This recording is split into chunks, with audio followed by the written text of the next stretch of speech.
Well, good evening. A 19-year-old Lloydminster man is facing charges after allegedly pointing a handgun at an individual and making death threats. Police received the complaint yesterday evening and say it happened at the 900th block of 110th Street North Battleford. Now, the suspect took off in a black Dodge pickup truck. When police found the truck, they arrested the 4 males inside. Now, police have not released the accused's name. Meanwhile, the Battleford's RCMP are also investigating a suspicious truck fire. Police say the truck was originally stolen early yesterday from the 2000 block of Douglas Avenue. When it was found, it appeared to have been involved in a single vehicle accident. 3 people were seen running from the truck into a wooded area. Police are still investigating. In the lead up to next Wednesday's by-election, Lloydminster residents had a chance to meet and hear from the 2 mayoral candidates. The Lloydminster Chamber of Commerce held its all-candidates forum last night. As Kim Smith reports, Cheryl Ross and Rob Saunders are both hoping you'll vote for them. About 75 people came out to listen to the 2 candidates for mayor square off.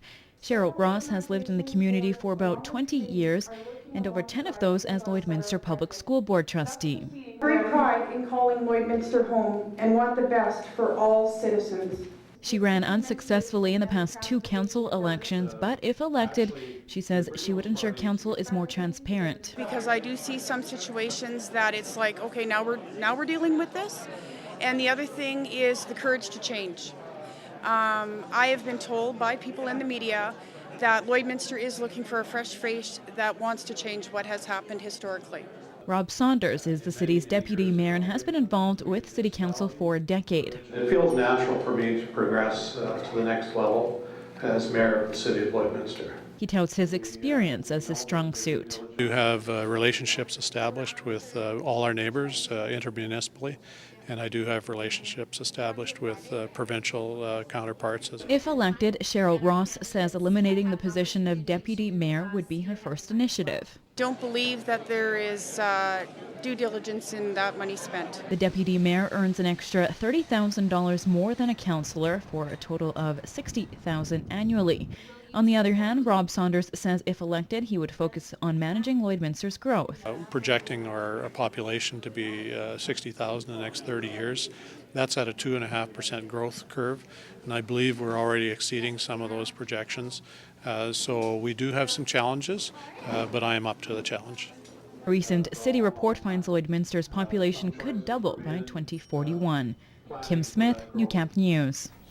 And if you can't make it out to vote next Wednesday, the advance poll is open until 8 tonight at City Hall. Well, it's back to work for hundreds of Real Canadian Superstore and liquor store employees in Lloydminster and throughout Alberta.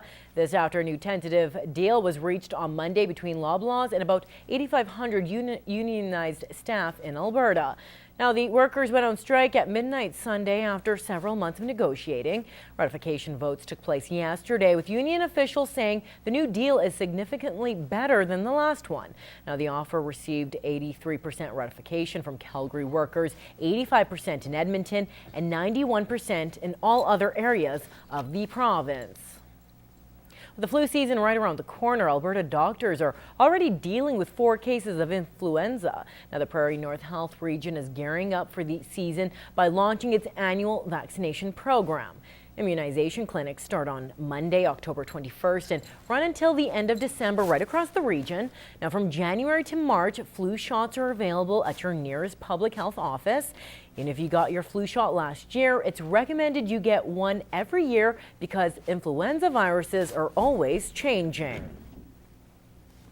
Even if you don't consider yourself high risk for complications to flu, there's people around you who you may be coming into contact regularly who may not be as immune to influenza.